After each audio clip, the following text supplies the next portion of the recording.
अब आगे की कथा होती है जब राजा परीक्षित कहते हैं कि मुझे समुद्र मंथन के बारे में बताइए, समुद्र मंथन क्यों हुआ। सुखदेव जी कहते हैं कि एक बार दुर्वासा ऋषि रास्ते से जा रहे थे, सामने से इंद्र आ रहे थे अपने हाथी पर बैठकर। तो ऋषि ने इंद्र से भेंट की, प्रेम स्वरूप भेंट स्वरूप उन्होंने अपने गले की एक माला इंद्र को पहनाई। इंद्र ने वो माला पहन ली। कुछ दूर जाकर जब दुर्वासा ऋषि आगे चले गए, इंद्र ने वो गले से उतारी और हाथी के सूंड पर फेंक दी। हाथी के सूंड से वो गिरकर हाथी के पैरों में चली जाती है और हाथी उस पर पैर रखकर चला जाता है। उसी रास्ते से दुर्वासा ऋषि का फिर से आना हुआ। उन्होंने अपनी माला पहचान ली। उन्हें बहुत क्रोध आया। वहीं खड़े खड़े उन्होंने कहा कि जिस पद का प्रतिष्ठा का तुम्हें मान हो गया है ना, मैं श्राप देता हूं 3 लोक 14 भुवन तुमसे छीन लिया जाए। अब यहाँ शुक्राचार्य जी दैत्यों के गुरु, वो तो इसी ताक में रहते हैं कि कब देवताओं को श्राप मिले। उन्होंने दैत्यों से कहा कि अभी इंद्र श्रापित है, तुरंत आक्रमण कर दो। आक्रमण करते हैं, 3 लोक 14 भुवन जीत लेते हैं। विष्णु भगवान के पास जाते, विष्णु भगवान ने कहा अभी आक्रमण तो नहीं कर सकते, इंद्र श्रापित है, तो क्या किया जाए। बोले तुम उनसे मित्रता कर लो और कहो कि समुद्र मंथन करेंगे।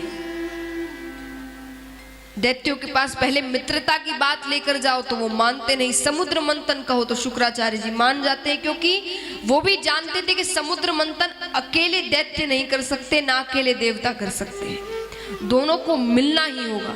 और समुद्र मंथन में से अमृत निकलने वाला था, जो अमृत का पान कर ले वो अमर हो जाएगा।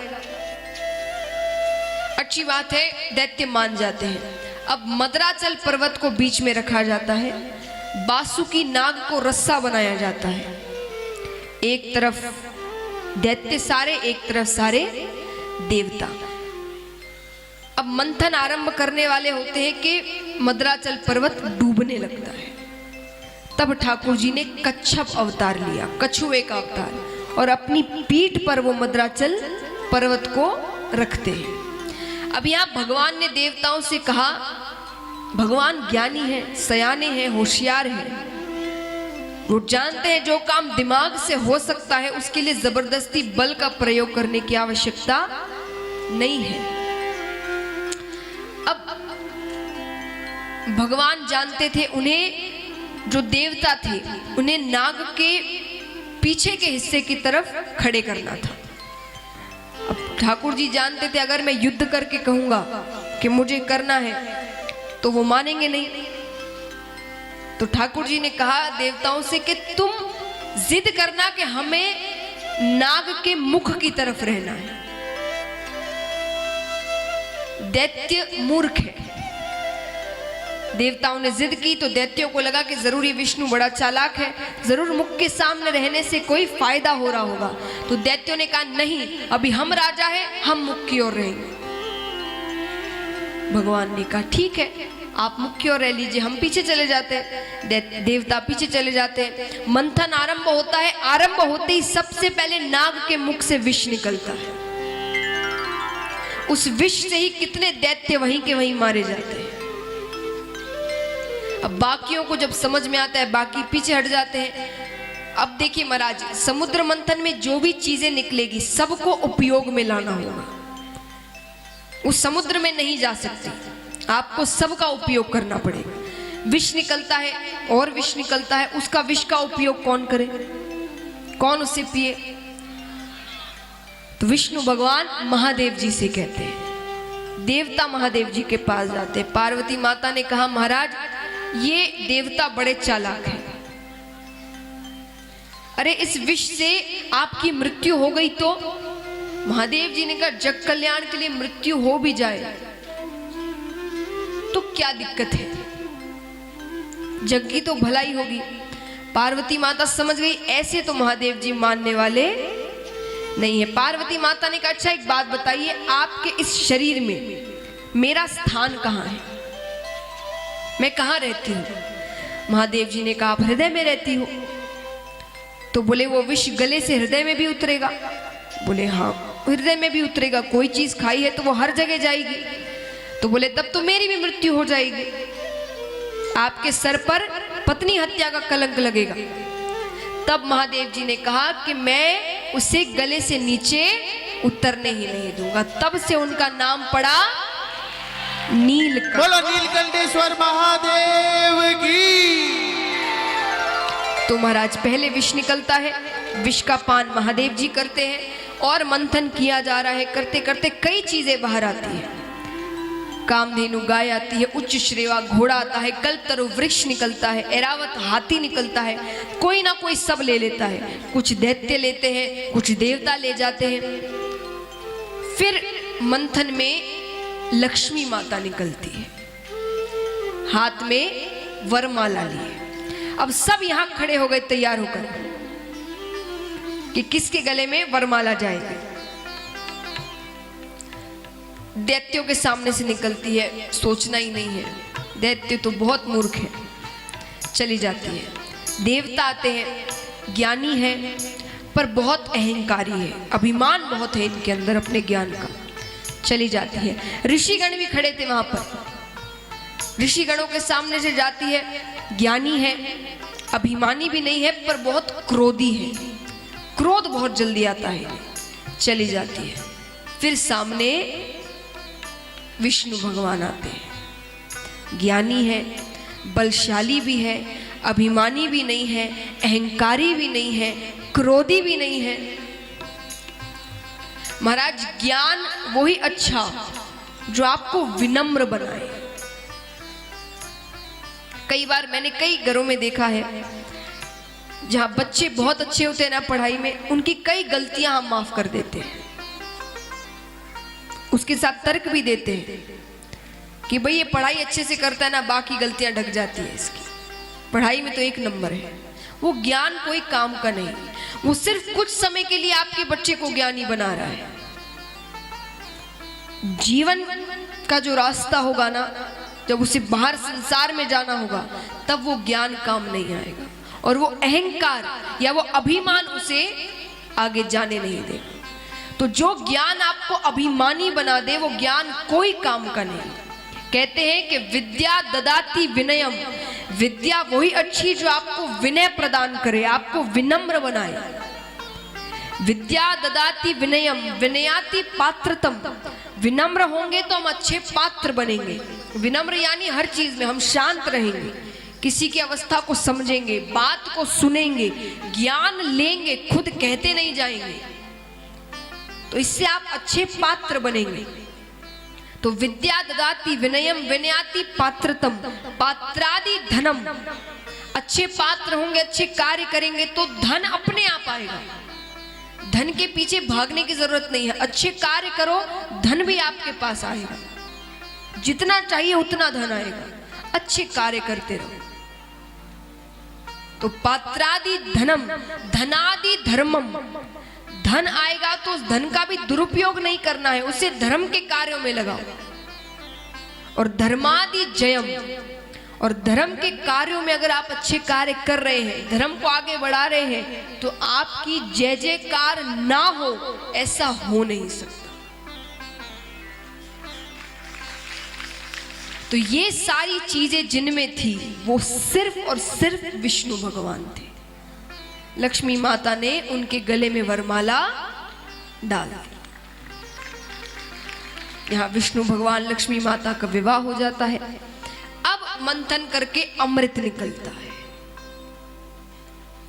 अमृत निकलता है, दैत्य देवता युद्ध करने लगे अमृत के लिए। तब ठाकुर जी ने मोहिनी अवतार ग्रहण किया, सुंदर स्त्री का वेश बनाते, इतनी सुंदर जो देखे वो पागल हो जाए, इतनी सुंदर। अब यहाँ दैत्य कामी है, वो काम में ज्यादा पड़े हुए हैं, तो ठाकुर जी को देखकर सब ठाकुर जी के पीछे निकल जाते हैं। तो ठाकुर जी ने दैत्यों को तो मदिरा पान करवा दिया और देवताओं को अमृत पान। अब देवताओं की श्रेणी में एक दैत्य, राहु नामक दैत्य खड़ा हो गया था। उसे समझ आ गया था ये मोहिनी रूप भगवान का ही है, तो वो चुपचाप देवताओं की श्रेणी में खड़ा हो गया। भगवान ने ध्यान नहीं दिया, उसे भी अमृत पिला दिया। जब ध्यान में आया तुरंत सुदर्शन चक्र फेंका, सर धड़ अलग कर दिया, पर तब तक अमृत ने अपना काम कर दिया था। तो वो दो दैत्य बनते हैं, राहु और केतु। ये दो दैत्य जो अमृत पी लेते हैं। अब यहाँ पर दैत्यों को जब बात समझ आती है, वो युद्ध करते हैं, पर तब तक देवता अमर हो चुके थे, तो हार जाते हैं। अब महाराज राजा परीक्षित ने कहा कि प्रभु, क्या दैत्य इसके बाद चुप बैठ गए? वे हार गए थे। बोले नहीं, चुप नहीं बैठे। उन्होंने ऐसे कार्य किए जिसके बाद उन्हें कोई मार नहीं सकता था। वामन अवतार में भगवान ने कंस को भगवान ने मारा, उद्धार किया। रावण को भगवान ने मारा, उद्धार किया। हिरणाक्ष को मारा, हिरण्यकश्यपु को मारा। राजा बलि को मारा क्यों नहीं? क्योंकि नहीं मार सकते थे। बोले दैत्यों ने धर्म का कवच पहन लिया। अब जितने दैत्य थे वो धर्म की राह पर चल रहे थे, वो ब्रह्मचर्य का पालन कर रहे थे, वो दान करते थे, वो सत्य की राह पर, वो झूठ नहीं बोलते थे, वो सत्य की राह पर चलते थे। महाराज जब धर्म की राह पर चलते तो धर्म का कवच आ जाता है, फिर कोई संकट, कोई विपत्ति हमें छू नहीं पाती, कि वो धर्म हमारी रक्षा करता है। तो अब यहां पर बहुत समय, क्योंकि अब आक्रमण भी नहीं कर पा रहे, दैत्यों ने धर्म का कवच पहना है। अदिति माता फिर भगवान से प्रार्थना करती है कि मेरे पुत्रों को उनका आसन वापस दिया जाए। ठाकुर जी उनकी प्रार्थना सुनते हैं, जन्म लेते हैं, वामन अवतार ग्रहण करते हैं। छोटे से ठाकुर जी बटुक अवतार लेते हैं। सबने कुछ ना कुछ उपहार दिया। धरती माता ने, अदिति माता ने, कुबेर जी ने भिक्षा पात्र दिया, लंगोटी दी, हाथ में एक दंड दिया। सब कुछ वामन भगवान को दिया जाता है। अब वो सीधा जा रहे हैं राजा बलि के पास, जो एक यज्ञ कर रहे हैं। यज्ञ से पहले उन्होंने बहुत दान किया। अब यज्ञ आरंभ होने वाला है। आरंभ होता है कि वहां पर ठाकुर जी आते हैं वामन रूप में। महाराज आज ठाकुर जी को जो देख रहा है, अपने आप उसका सर झुक जाए, हाथ जुड़ जाए। महाराज कभी भी ऐसा होना कि किसी को देखकर अपने आप आपके हाथ जुड़ जाए, समझ लेना उसमें भगवान का कुछ अंश है। तो आज ठाकुर जी को देखकर सब ऐसे हो रहे थे मानो साक्षात सूर्य नारायण भगवान आ गए। उन्होंने भिक्षा के लिए, दान के लिए आवाज लगाई। राजा खड़े होते हैं। शुक्राचार्य जी ने कहा नहीं राजन, अब जो दान करना है यज्ञ के बाद, अब बैठ जाइए। राजा बैठ जाते हैं। तो ठाकुर जी अब राजा को पुकार रहे हैं, अपने पास बुला रहे हैं। अब महाराज राजा बलि अपने सेवकों से कहते हैं कि उस बालक को मेरे पास लेकर आओ। ठाकुर जी आते हैं। राजा बलि पूछते हैं कि बताओ क्या चाहिए तुम्हें दान में? इतनी देर से आवाज लगा रहे हो, जरूर कुछ बहुत बड़ा मांगना होगा। ठाकुर जी कहते नहीं, हम बड़े संतुष्ट ब्राह्मण हैं, हमें बस वचन दीजिए कि आप हमें 3 पग भूमि देंगे। राजा बलि कहते 3 पग भूमि? पहले तो तुम खुद ही छोटे से, तुम्हारे पैर छोटे छोटे, 3 पग भूमि में क्या होगा? कितनी भूमि आएगी महाराज? ठाकुर जी इतने छोटे हैं, 3 पग भूमि, इतनी सी भूमि आई। तो बलि कहते हैं कि इतने से में क्या आएगा? अरे तुम मांगो, तुम्हें जो चाहिए, आज मैं मानो सब कुछ लुटा देने को जी कर रहा है, पूरा राज्य दे दूं मैं तुम्हें। ठाकुर जी कहते हैं नहीं, हम तो संतुष्ट ब्राह्मण हैं, हमें बस 3 पग भूमि चाहिए। शुक्राचार्य जी विचार कर रहे हैं, बार बार 3 पग भूमि, 3 पग भूमि। शुक्राचार्य जी नेत्र बंद करते हैं और साक्षात भगवान विष्णु सामने खड़े हैं। शुक्राचार्य जी ने कहा, राजा अपने वचन से मुकर जाओ। अरे ये विष्णु है, 3 पग भूमि में तुम्हें कंगाल कर देगा। राजा बलि ने कहा, अब तो वचन दे दिया, दी मैंने 3 पग भूमि। और ये बात कहते ही ठाकुर जी अपना आकार बढ़ाना शुरू करते हैं और बढ़ते बढ़ते बढ़ते बढ़ते भगवान ब्रह्मांड तक पहुंच जाते हैं।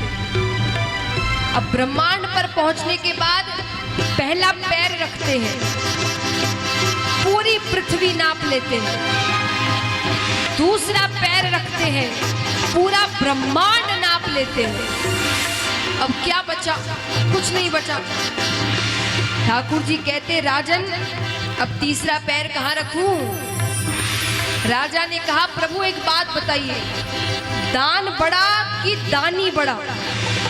ठाकुर जी ने कहा, दानी बड़ा, तो तीसरा पैर मुझ पर रखिए। और ठाकुर जी अपना तीसरा पैर राजा बलि पर रखते हैं। बोलिए वामन भगवान की, बोलिए राजा बलि की। सब्सक्राइब करें टोटल भक्ति को। अब हमारी वीडियोस को सबसे पहले देखने के लिए बेल आइकन को दबाना ना भूलें। इस वीडियो को लाइक और शेयर जरूर करें। आप हमारे चैनल को सब्सक्राइब भी कर सकते हैं।